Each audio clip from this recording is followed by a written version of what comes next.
Yo, this is Steve Bloom, and you're watching Moana Nui Podcast. We'll be starting soon. Don't go anywhere. I'm Veronica Taylor, and from myself and Ash Ketchum, I just want to say, Moana Nui, I choose you!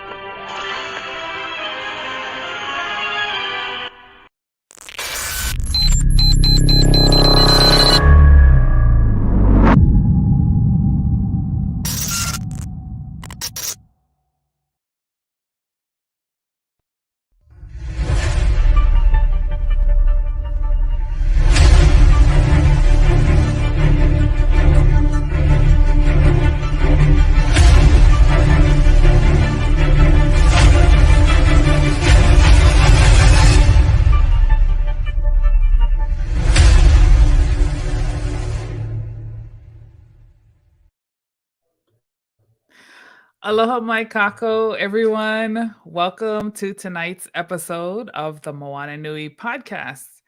My name is Moana, and I'm the host and founder of the show.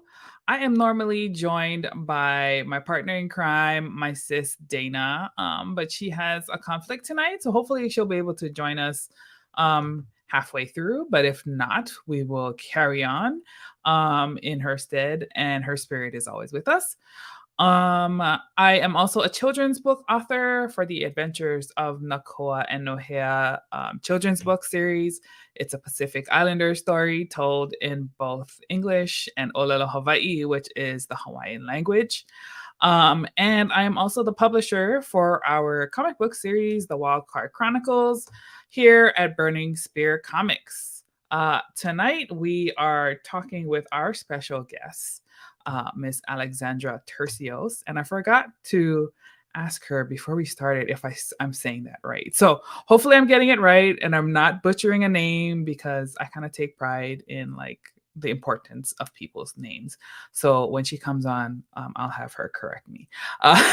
Okay, good. She said I got it right. Yay! So Alexandra first came on our show as part of one of our professional development panels with CAPA, which is the Center for Asian Pacific American Women. And we enjoyed speaking with her so much that we wanted to have her back so you guys could get to know her a little bit more, more particularly about her newest book, today's Inspired Young Latina, where she contributed a story. And I'm excited to have you guys learn more about it and all of the wonderful things that she does. So before we get started, though, I will give you guys a brief introduction, and then I will happily welcome her to join us here.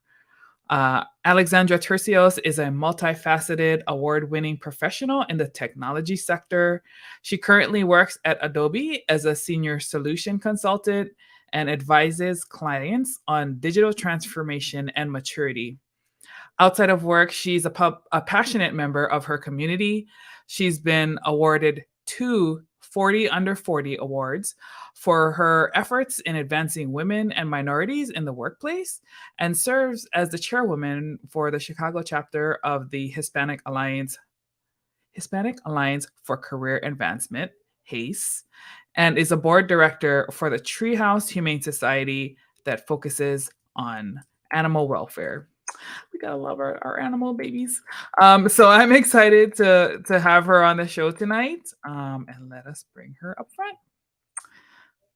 Hello, aloha, welcome to the show. Thank you for having me back on the show. I'm super excited to be here. Awesome. I'm so glad I said it correctly, because so many people butcher it, right? Because they're like, I don't know the origin of this. Is it Turcios? But you said it perfect. Turcios. Sweet. It's my little bit of high school Spanish kind of coming in there. Well, welcome to the show. So on our podcast, we like to start off our show with the piko, and in Hawaiian, that's kind of like your connection, your origin. We translate it to the origin story, but it's essentially like the connection back to your ancestors and you know where the people of where you come from. So can you tell us a little bit about yourself and something special about where you're from? Yeah, sure. So I consider myself a first generation Latina. Both of my parents immigrated from Honduras, which is in the heart of Central America back in the 80s. Um, and a special fact about Honduras, let's see, there's so many um, special facts. I'll share my favorite meal from Honduras, which is pupusas. A lot of people are like, what's the origin of pupusas? Because they actually, they're present in multiple Central American countries, but Honduran pupusas, I might be biased, but they're the best. That's awesome. Yeah, you got to represent your culture. I have a friend who I think her husband was San Salvadoran, so Exactly. that's where I first heard about it. I have not tasted it. Is it a dessert or is it more of a dish? It's more of an entree, a dish. Okay. It's made with masa, and in the inside there's a variety of meat like pork or beef mixed with cheese. You put cabbage on top, put a little hot sauce, and you eat it with your hands. So that's also a special thing in my household. Is a lot of our food we connect through it with our hands. Got it. It's amazing, so good. You have to try it. Yes, absolutely. Oh, I hear a little bit of echo. I'm not sure. Okay, maybe it'll just be temporary, hopefully. Is it cooked or is it fried or grilled, or how do you cook it? Yeah, it's grilled. Okay. So after you make the masa, you get a hot pan, you add your ingredients in there, flip it, serve it hot. The cabbage is made on the side, and it's a nice kind of balance to the hotness of the pupusa itself. So yeah, it's super good. If you guys haven't tried it, highly recommend. There's always a Honduran restaurant in like any city. We're everywhere, believe it or not. So there's probably one tucked away in DC somewhere. Yeah, I'm sure there has to be, because my girlfriend, that was like her favorite thing to do. But I'm not sure if she cooked it because she was married to someone who is San Salvadoran. But I'll definitely have to connect with her and ask her for her recommendation. For sure. Yeah. Awesome, guys. Yeah, make sure you check out pupusas. It's a great way for people to connect, always around food. 100%. That's right about culture. It's personally my favorite part: food, art, and culture. Yeah, it's beautiful. So talking about your cultural heritage from Honduras, how important is that to you as a person and as a creator, and how do you incorporate it into your projects and your work? So I talk, about that in my chapter of the book a little bit, and how that surfaces in different environments that I'm in. But for me, it's really important for me to speak out loud about my cultural heritage and the mindset that I was around, and some of the things that I had to unlearn from the culture.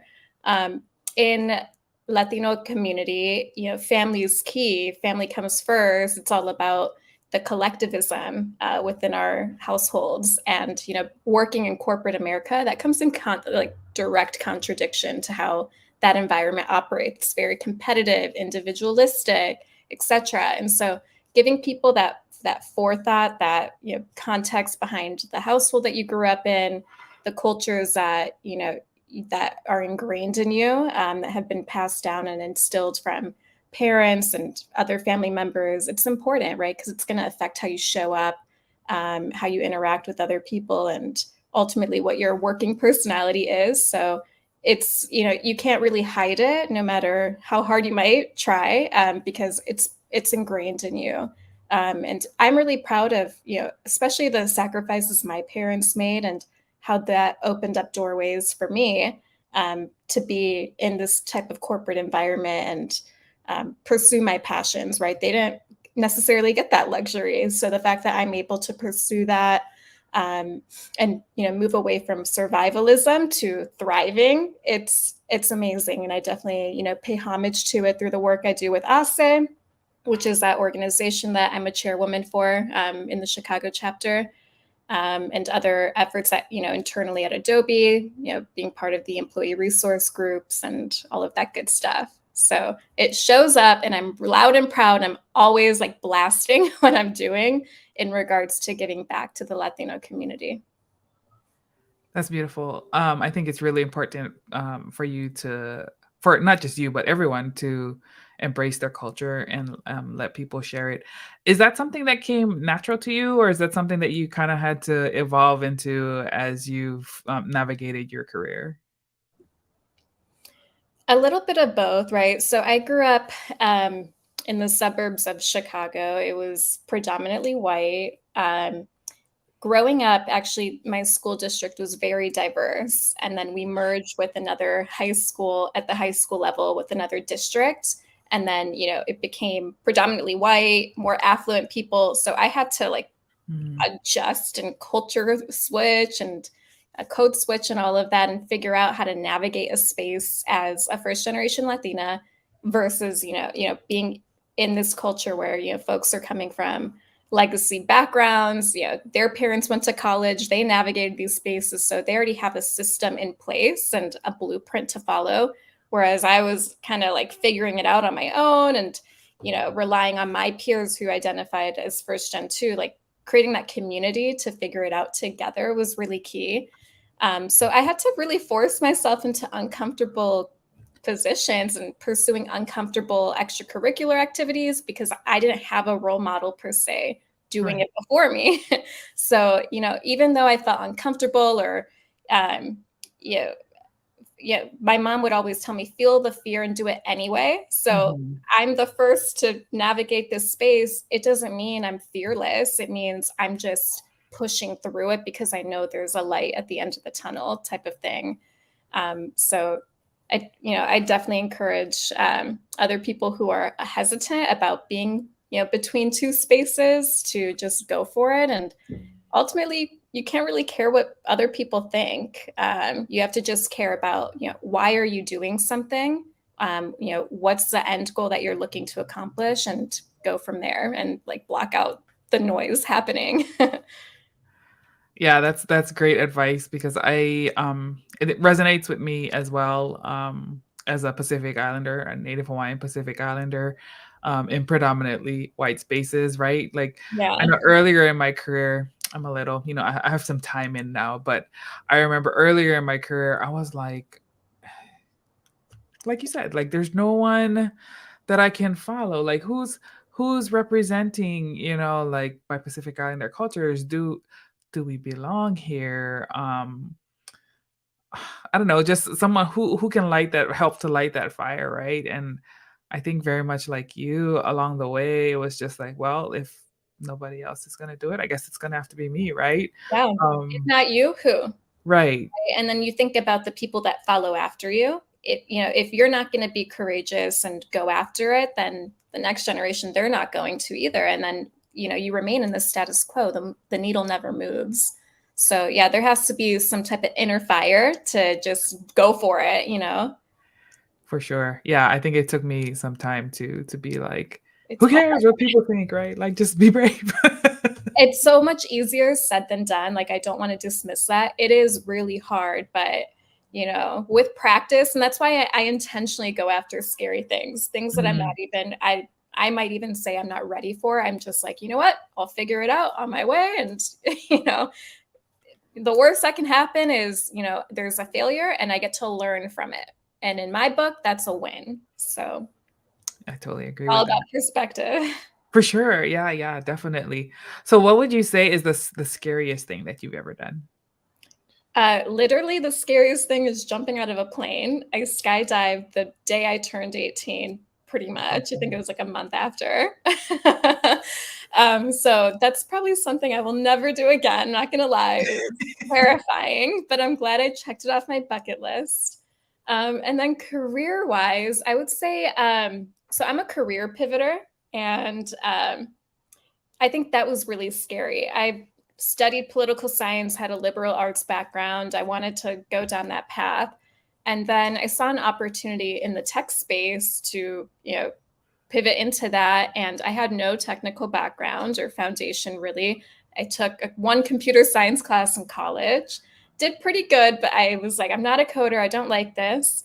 And then actually at one of my jobs, I was working in marketing and communications, and I sat right next to the web development people, And I'm like, you know what? I want to like be different than the rest of the marketers. So I would like hang out with them and I'm like, can you teach me like what you do? Because we had some overlap in our roles, like uploading stories to the website. And I'm like, can I learn from you and take that off your plate? I want to build a new skill. So, you know, they would pull me into a conference room. We would record the sessions. They'd walk me through step by step how to work in content management systems. And then it grew from there. And little did I know, a class I took in college would come full circle. And now, you know, I ended up working in, you know, content management systems for a bit. And then that eventually opened up multiple other doors to work in like IT consulting and now at Adobe. So, you know, it's crazy to think about how, you know, certain situations prepare you for the next step. And you might not know where it'll lead to, but by having an open mind and just saying yes, it can lead you down a really happy, fulfilling path. So that's my little spiel about career pivots is, you know, anyone could do it. Just, yeah, have the passion and curiosity to go after it. Yeah, I think that's great advice. And it's one of the things that I admire from the younger generation that is coming up today in that like they don't want to pigeonhole themselves, right? Like they like to learn different skills, which is not common with people of my generation, or maybe not my generation, maybe a little bit older than my generation, in that like they know one way and they're comfortable that way. But I feel like you kind of I don't know what's the word, prevent yourself from like a lot of different things that life can have to offer, with that open-mindedness that you mentioned. And I think one thing that I really picked up about what you said was the question of, can I learn from you? I think that mindset is really important for people, because I think we can get into this train of thought that we can only learn from people who are above us.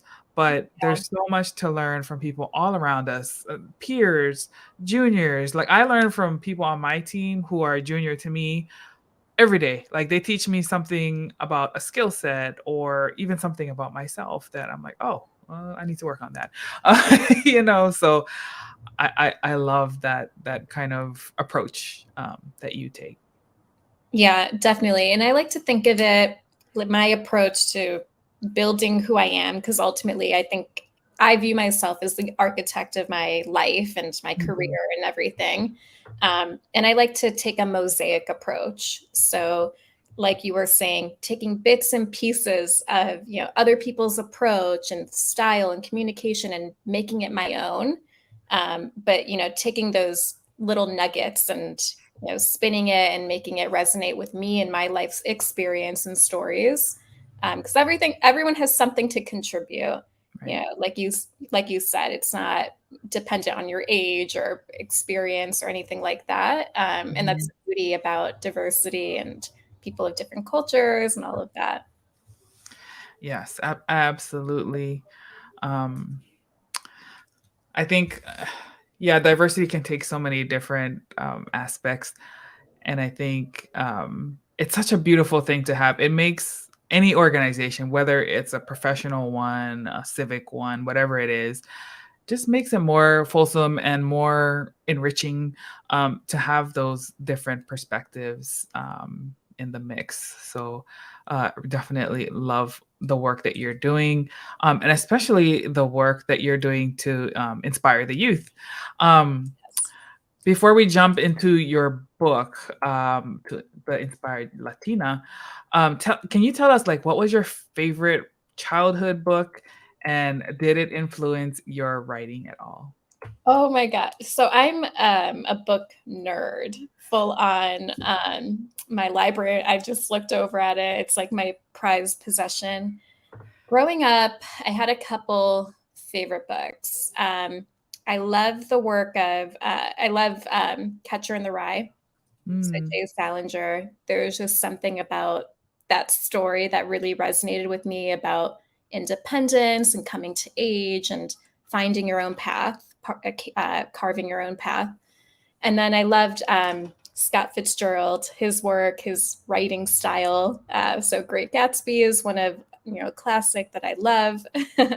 Hemingway. So I go back and resonate with all of the like classic literature legends, and 100% has influenced how I view the world through literature, using that as an art medium. And like I was talking about the mosaic, I definitely kind of merge a lot of those writing styles to create my own. Yeah, and that's beautiful. And I love that you picked up on the like the independence and carving your own path. It's definitely evident in having read a little bit about you. I can definitely see that in your own work.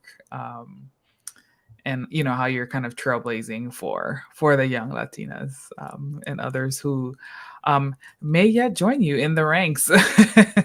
Yeah, definitely. I'm excited to dive into that a little bit further. Yeah, definitely. So let's talk about your story in today's Inspired Young Latina. I believe it's an anthology series, right? Where you're joined by a number of authors. Yes. Can you share with us, tell us a little bit about your story, what inspired it, and help us learn more about it. Yeah, so I have the book right here. You're right. It's a compilation of 20 stories from young Latinas making moves in business and their community. And it's a compilation of women from across the country. Actually, one of my friends and collaborators from the HACE board is part of this the series as well, which is really nice to have that sisterhood and connection. Her story is amazing. I actually have a sticky note with an excerpt from her story because I think she does a really good job articulating a point I hope to dig into a little deeper. But as far as the inspiration, I love that question because it's something I really grappled with because I wanted my story to really resonate and tell a piece of my perspective and the challenges I went through in my career, especially, when I was first getting started. And, I was grappling with, what are some experiences I've had in the business world that other women need to hear about that maybe aren't normalized, that aren't spoken about enough. And, ultimately I wanted to highlight a few things. By the way, here's my chapter on page 101. There's a couple themes that I touch on. I wanted to capture the performance anxiety that comes with young Latinas and just people of color in general, right? There's this nagging sense that, do I belong here? Am I good enough? Imposter syndrome. Am I here because of a quota or, just these narratives that are toxic that really dismiss the hard work that all of us have put in to be where we are. So that's one element. I wanted to also touch on, some of the intercultural biases that may exist, right? So my friend Ellie, she talks about it in her chapter, but, having role models or, other Latinas that you look up to, and then you interact and then you find out that they actually have biases toward other Latinas as well. So it can be really disappointing and disheartening to realize that, but how do you forge forward?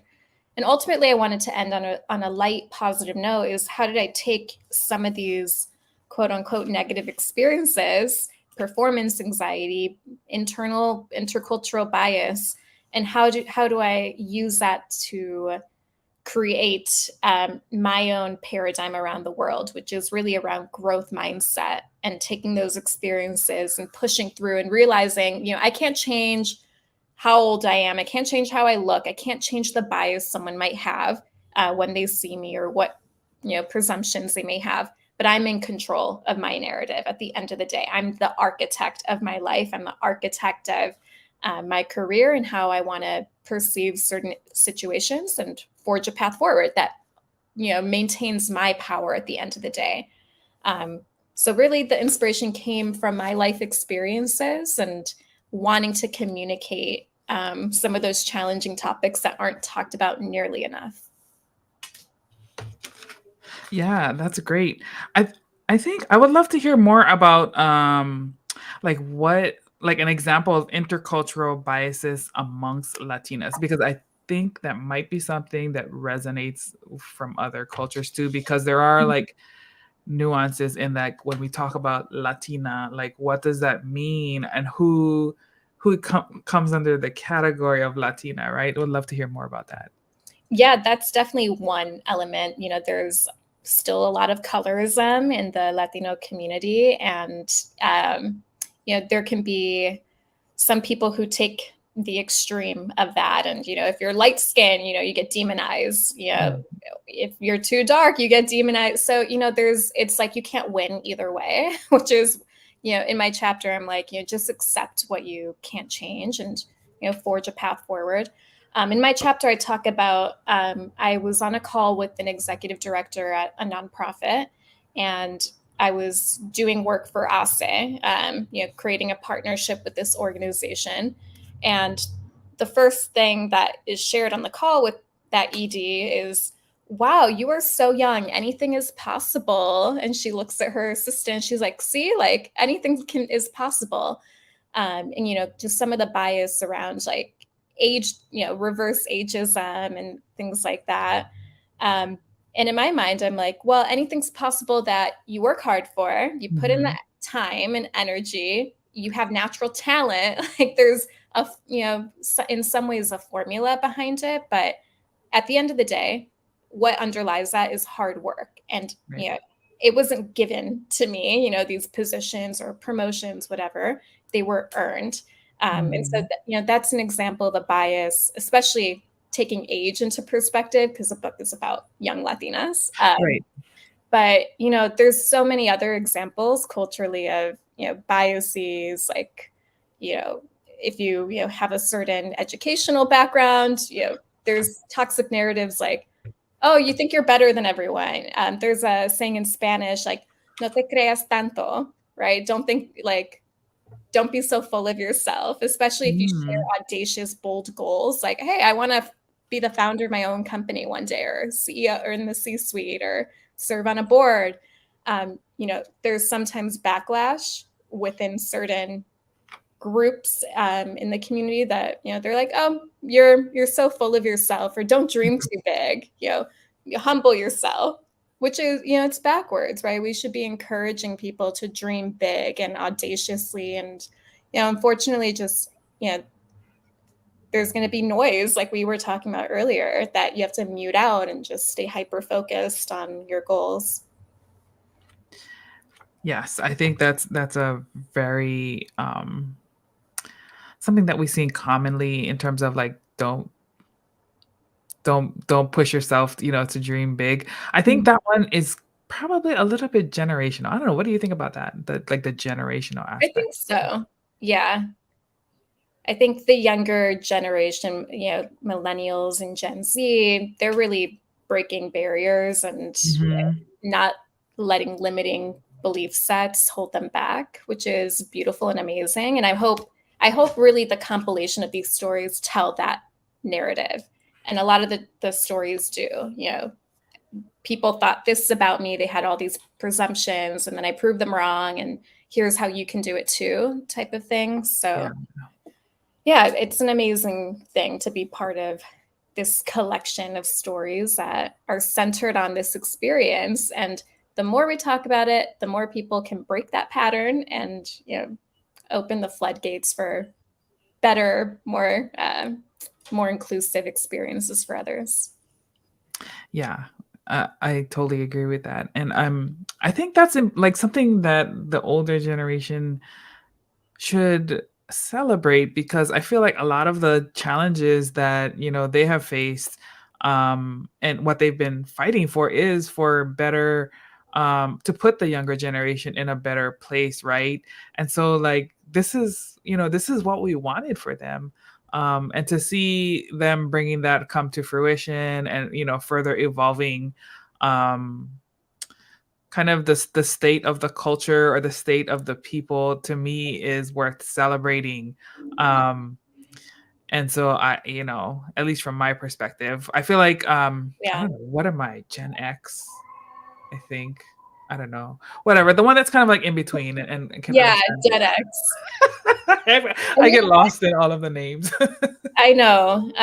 The work isn't done though. I mean, Right. there's still a lot of toxicity in the workplace and other avenues or other facets of life. So, for me, I'm still passing the baton and Mhm. passing the torch on to the next generation. And as if we all come together, all Yeah, generations, and break those barriers down, we're just going to see more progress. And absolutely. like you said, that's what we want, right? We want to set up the next gen to take that torch and go further with it. Yeah, definitely. So, I get excited. I think sometimes it just takes the right. It's just you just never know where inspiration can come from. I'll just say that. Like I have been surprised by things that inspire me, and I think the key to it is just maintaining that open mindset and being open to those other perspectives that could teach you something or just could like spark a thought or open up a previous block that maybe you didn't even know you had your own unconscious bias on something. So Yeah. um What helped me with that? Mhm. I was really blessed at a young age and being, having my cultural background of traveling to Honduras when I was really young. I think the first time I went, I was 11 or 12 years old. It was culture shock to the extreme. Mm, I think in the US, a lot of us grew up in somewhat of a bubble or a skewed view of the world that, when we think about below poverty line, Section 8, we're like, oh, it's so bad. And then you go to a third world country like Honduras or, any developing country, and you're like, whoa, this is a whole other level. It yes. embeds a whole new level of gratitude and perspective. And, through that experience, I'm so grateful to my parents for taking me throughout my youth. It just sparked this love of culture, love of travel. So I got the travel bug. And through all my jobs growing up, I would save all of it just so I could travel. And so I've been at this point, like 25 countries. I'm actually Yay. in Vietnam at the end of this month, getting another stamp in my passport. Um, I lived in Indonesia for a year. Wow. I lived in a couple other big metros in the US, but all of those experiences, right, they open your mind up to how do people view this situation? How do they deal with conflict? How do they communicate with with one another? It's really interesting, and it does, it's so critical. So definitely anyone listening, make travel and exposure to any culture different from your own a top priority, because that will develop your empathy and understanding of the world tenfold. Yes, I second that 100%. Like I have traveled to about the same amount of as you, maybe a little bit more, but every time I come back, it just gives you a new appreciation for just how spoiled Americans are, just Yes. in general. Like I'm like, oh, okay. No complaint that I have on a normal day is actually a real complaint. And it's not like suffering Olympics, but it's just like Yeah. understanding the just the differences and the depth of things that are people are experiencing all over this wonderful place that we call Earth. Um, and I don't, yeah, it's definitely given me a different outlook on life for sure. Um, and also like another like inner measure for me to like even check myself because I have my own privileges and things that I take for granted just as a human being, as a person, as an American. um but having those travel experiences have definitely been valuable, and I'm so glad that you've had them so early in your life and that it continues to be a passion for you. Vietnam is definitely on my list of places that I would love to go. So I'm looking forward to hearing about it and seeing your pictures, when you get back and everything. Of all the places that you've been, do you have a favorite? Um, I have a favorite per like different categories, I would say. I lived in Indonesia for a year, so that holds a special place in my heart. And I spent Yeah, can you tell people why? Because that's pretty awesome. Yeah, so the reason why I went through a postgraduate program called Fulbright. It's a program sponsored through the Department of State. And for me, I originally wanted to apply to Turkey because at the time there was a lot of Islamophobia happening in the US and the media. And I really wanted to expose myself to a culture that there's not a lot of understanding, but there's a lot of misconceptions around. And then, Turkey just looked amazing, all the art, the mosaic tiles, the color of the food. But at the time, my mentor was like, hey, there's a coup going on. I think they're going to cancel the program. If you want to be embedded into Muslim culture, look into Indonesia. It's, the fourth largest democracy in the world, and they have the second largest Muslim population. And I'm like, okay, I've never considered it. Let me look into it. And the more I did research into it and started to understand the culture, I fell in love, and I definitely, have some type of connection to Southeast Asia. It was the first place I traveled to outside of Honduras during my travel bug era to Thailand. So I was like, okay, I think I can do this and go back. And that's when I lived in a little apartment during that Fulbright experience. No access to hot water. So, kind of like the bucket, cold water, I had to time my showers appropriately. Like 2 p.m. was a sweet spot because the water heater would be like lukewarm at the time instead of ice cold in the morning. But I would say, Indonesia holds that special place in my heart. And I made a lot of connections that I still talk to and keep in touch with today. That's beautiful. That's actually another place that I would love to visit as well. It's great. Such a wonderful mix of culture and lots of interesting current events, issues, I think that a lot of people don't even know about. So wonderful. I love it. Let's see. So, we're obviously celebrating Women's History Month. And so that's another reason why I'm so glad we get to have you on the show. Let's see. Who are the important women in your life and how have they influenced you? I think first and foremost, my mother is a huge pioneer in my life. The fact that she left her native country when she was like 18 years old, came here, didn't know the language, learned English, built a career for herself, was a working mother, juggled raising 5 kids, like the list goes on and on. Real estate investor. She was kind of that, it goes back to The Great Gatsby, and that being one of my favorite books. This kind of, rags to riches. I wouldn't necessarily call us rich or anything, but it's that kind of story arc around, starting with, almost the odds stacked against you, having a growth mindset, building incrementally, and, being in a really happy place, in her life, and being able to open pathways for not just me, but my other siblings. So she is at the top of the pedestal for me. There's obviously a lot of other women who I really look up to, mavens in the tech sector. There's a lot of women, even within Adobe, that I look up to. I'm part of the Women's Employee Resource Group as well. So that gives me another opportunity to cross-pollinate, learn from them, put on events that talk about important issues. Quick plug, actually, next week with HACE, I would say, so many women on that board that I look up to and who influence who I am today. But we're hosting an event next Wednesday for International Women's Day. It's a lunch and learn event. It's called Embrace Equity. We're going to have a panel of 4 amazing women talking about how to influence change in the workplace. It's free. So I'll share a link to that with you, Moana, after the call. Great. But, there's so many figurative women I look up to. Actually, there's a chapter in the book that I have called out here because I share a lot of these women role models too that my friend Ellie talks about.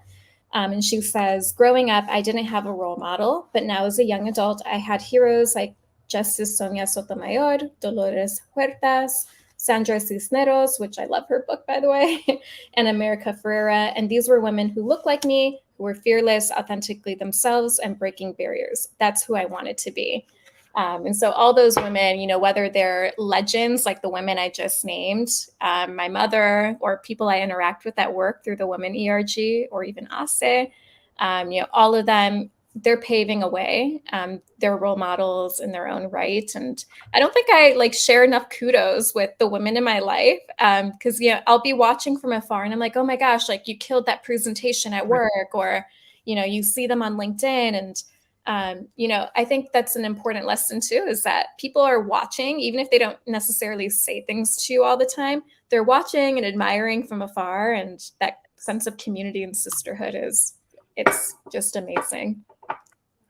Yeah, definitely. I think that's super important because there's like there can be this toxic mentality about that, like the women are catty and they can't get along. And while it is true for a Yeah. pretty good section of it, I think we need to hold ourselves better accountable to that and really do better at supporting each other, calling out the successes, being there, you know, to cheer them on through the highs and the lows, because like all of those battles are important. And just the sisterhood, I think is really important. It's the thing that we lean on a lot, especially, you know, when we're dealing with common challenges and bigger obstacles that we're all facing.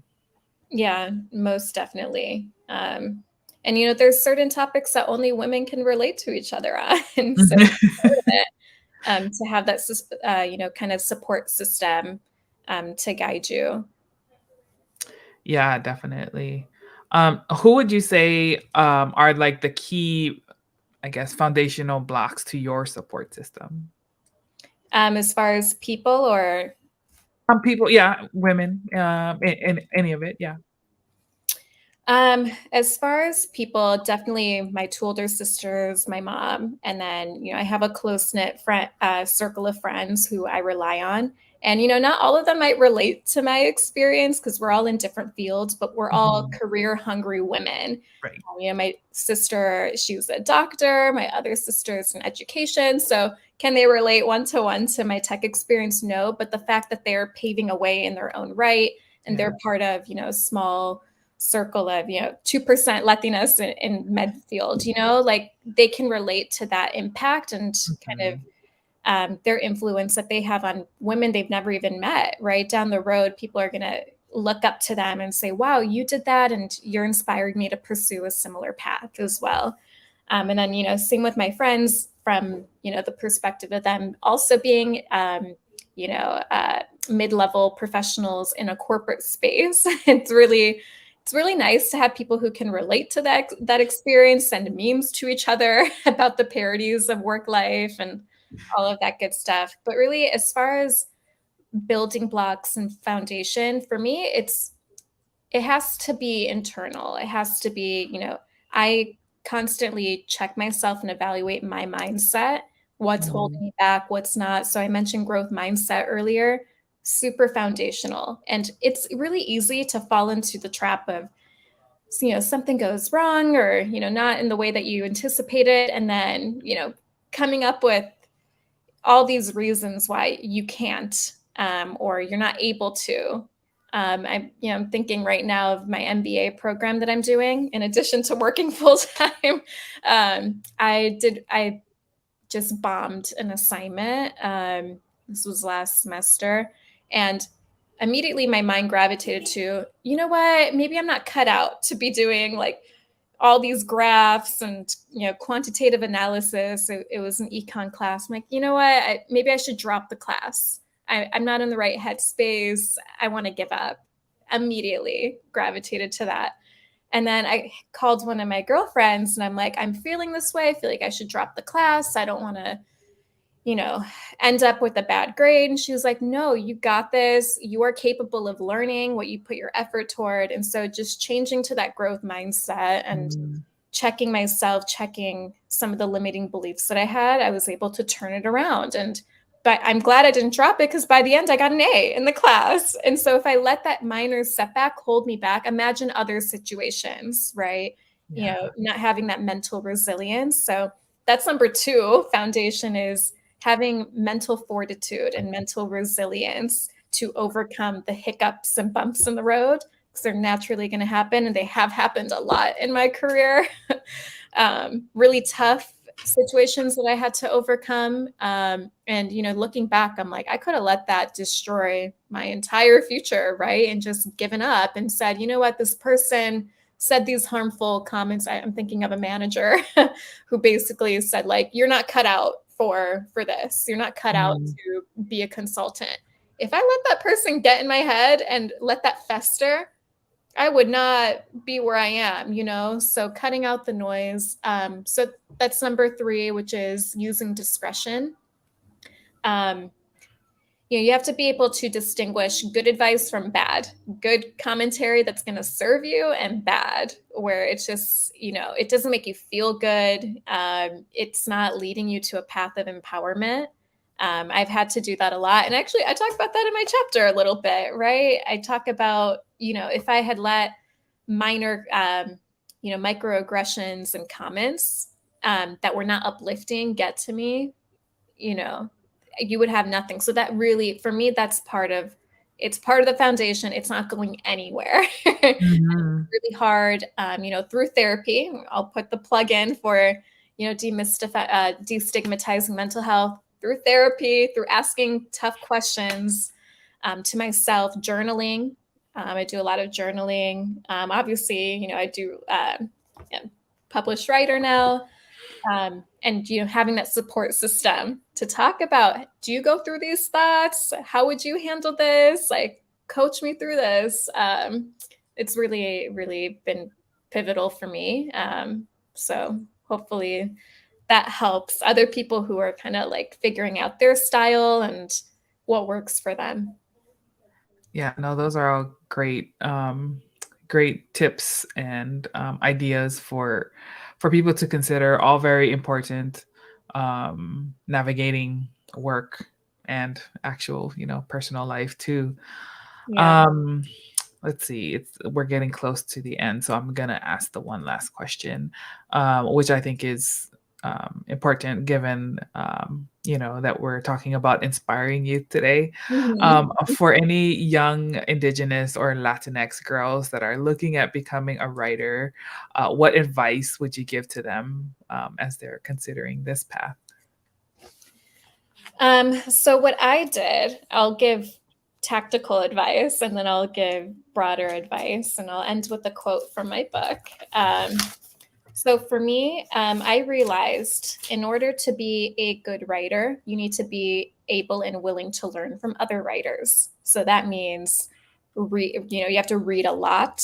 It means developing your vocabulary. I read Malcolm X's autobiography, which is one of my favorite autobiographies I've ever read. And he had a chapter, when he was in prison, that he talks about, when he was incarcerated, he took a dictionary and he literally started memorizing the whole dictionary. And that's how he built up his diction and vocabulary. And I really resonated with that, because when I took a creative writing class growing up, literature, whenever I'd write my chapters, I'd go to a thesaurus, I'd build my vocabulary. So I had them in my back pocket. So build your vocabulary, read other people's work, and then practice. You have to practice and not be afraid, and share it with other people. I have written a couple LinkedIn articles that for me, looking back, some of them I wrote like 3 or 4 years ago, and I just shared it with a friend, and I'm like, oh my gosh, it makes me cringe, because my style has changed so much. But, you just got to go for it. There's so many free mediums, including LinkedIn. Medium.com is one. Blogger. I grew up during the Zanga era and MySpace. So that's kind of how I got my start with blogging and stuff, and then journaling. But you have to be willing to share your work and like ask people to critique it and get their thoughts. So that's the tactical side, right? And then as far as just in general advice, so a quote from my book that I really like, because anyone can be a writer. There's no right or wrong. It's about telling your story and tapping into your emotion and putting pen to paper to communicate those feelings and emotions and getting people to feel like they're there with you. But in my chapter, I said, what is possible is defying stereotypes or boxes others try to put you in. So, I'll end with that piece of advice. Anyone interested, Latinas and BIPOC people who want to be a writer, there's so many, classic literature examples. You don't need to follow that script. You can recreate it. I think of Rupi Kaur, the author of all those poetry books, including, forgot the name of the book exactly, but For Honey, it's a poetry book, but her style was groundbreaking. She broke the mold. She didn't follow this, typical writing structure. And, now everyone's trying to replicate her approach, right? So, I would say just figure out your style, your tone, what you want to convey, and don't be afraid to break barriers and step outside of the box, right? Because you don't have to fit into the box that other people want you to fit into. It's all about you and your experiences. I love it. Break the box. Break the box. Burn it. Burn it all down.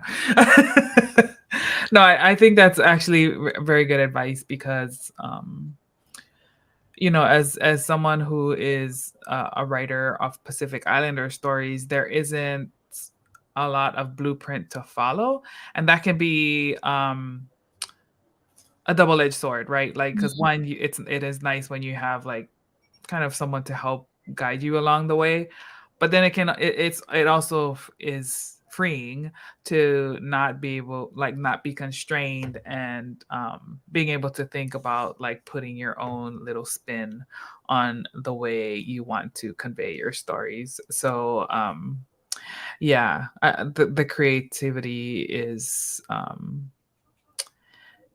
it's just a lot more impactful, I think, in that way.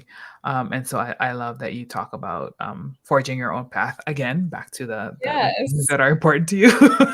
Reminded me of another thing too. It's romanticize it. If you want to be an author, romanticize it. I wrote my chapter. I was sitting in like a really dreamy cafe in Portugal with like my cafecito in hand, and I just like got into the zone, and it was nice to do that. So, make it feel good to you so that you continue with that habit of writing, right? Because you don't have to do it in one sitting. It's tackle it literally one paragraph at a time, and go from there. And, if you're consistent, you're going to grow and get better at it. So definitely, make it enjoyable. Absolutely. It has to be enjoyable for you if you're going to continue this in the long run. And like, stay true to your voice too, like. Yeah. Writer's block is real. Oh my God. With a lot of artists, being able to get into the zone, that can be hard. So, find those spaces that make you feel good. And sometimes you just got to escape there because, the writer's block is real. I'm having a little bit of it right now. This chapter, it took energy to complete for sure. Because, I was so obsessed with making it perfect. I'm like, it's going to be living on. Exactly. But, not everything needs to be perfect. It just needs to be meaningful to you. So. Right. Yeah, that's awesome. Great advice. All righty. Well, the hour has gone by very quickly. I really enjoyed this chat. Me too. Thank you for sharing all of your wonderful perspectives and travels and advice. Like, I just feel this was like jam-packed with nuggets So jam-packed. from a lot of different aspects.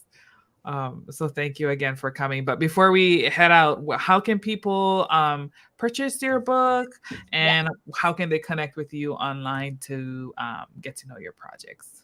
Love it. Okay. So today's Inspired Young Latina, Volume 4, looks like this. You can buy it on Amazon. So just look for this, and I'll share a link to the link to purchase it. And then as far as connecting with me, I'm on LinkedIn. You can email me. I'll share that out after the call as well. But Moana, thank you so much for having me. It's been a pleasure. It's been really fun. I was looking forward to this. Thank you for putting that in the comments. Yes. It's been really fun, and I really enjoyed being on here again. It's always fun to see a familiar face. Yes, absolutely. And I'm glad we got to connect and further build our new friendship. And hopefully our paths will cross at some point in time in the physical plane. But in the meantime, we certainly wish you all the best with this book and any of your future projects that you might be working on. When those do come out, feel free to reach on back to us so we can help to spread the word of all the wonderful work that you're doing. And again, on behalf of Dana and myself, thank you all so much for joining us tonight. If you have enjoyed tonight's episode, please like, share, subscribe to the channel. That helps us to get the message out to a broader community. You can follow us, Moana Nui Podcast, on the Agents of Geekdom, and we are on YouTube, Twitch, Facebook, all the spots, and then later on your favorite podcast platforms. So thank you, everybody, for tuning in. Thank you once again, Alexandra, for joining us. I hope you guys enjoy the rest of your week. Have a wonderful weekend, however you choose to do it. I hope that I can break through some writer's block this weekend and knock out a good story that I have to push my own deadlines. But with that said, we will see you guys soon. Take care. Malama pono. Ahui ho, everybody. Bye-bye. Bye.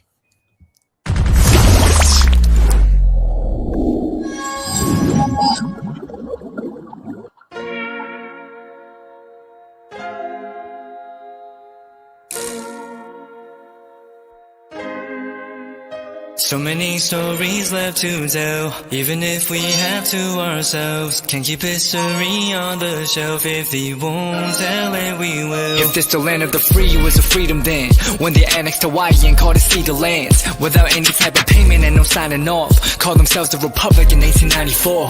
1.2 million acres overtaken from the native Hawaiians. When they resisted, the West retaliated in violence and erasure. The Hawaiian language is banned as part of colonialism's plan to expand, Stuck between a rock and a hard place. Multiple bombings of Kaho'olawe. As a part of their ongoing war with Asia, used it as a place for target practice. No consent or compensation. Colonizers call for annexation. No work out for all the locals. School will never let you know. So many stories left to tell, even if we have to ourselves. Can keep history on the shelf. If we won't tell it, we will. Too many stories left to tell, even if we have to ourselves. Can keep history on the shelf. If we won't tell it, we will. We will. So if you put Hawaii into perspective, well, Black and Asian history is interconnected. Considering the fight with the Pacific, then of course, versus Asia, they was treated as a middleman for war, but didn't let the Western colorism run its course, cause dark skin was a sign of dignity to core. The land was taken in the name of capitalism, when prior to it was an actual kingdom, clapped back at the system. Stuck between a rock and a hard place. Multiple bombings of Kaho'olawe. As a part of their ongoing war with Asia, used it as a place for target practice. No consent or compensation. Colonizers call for annexation.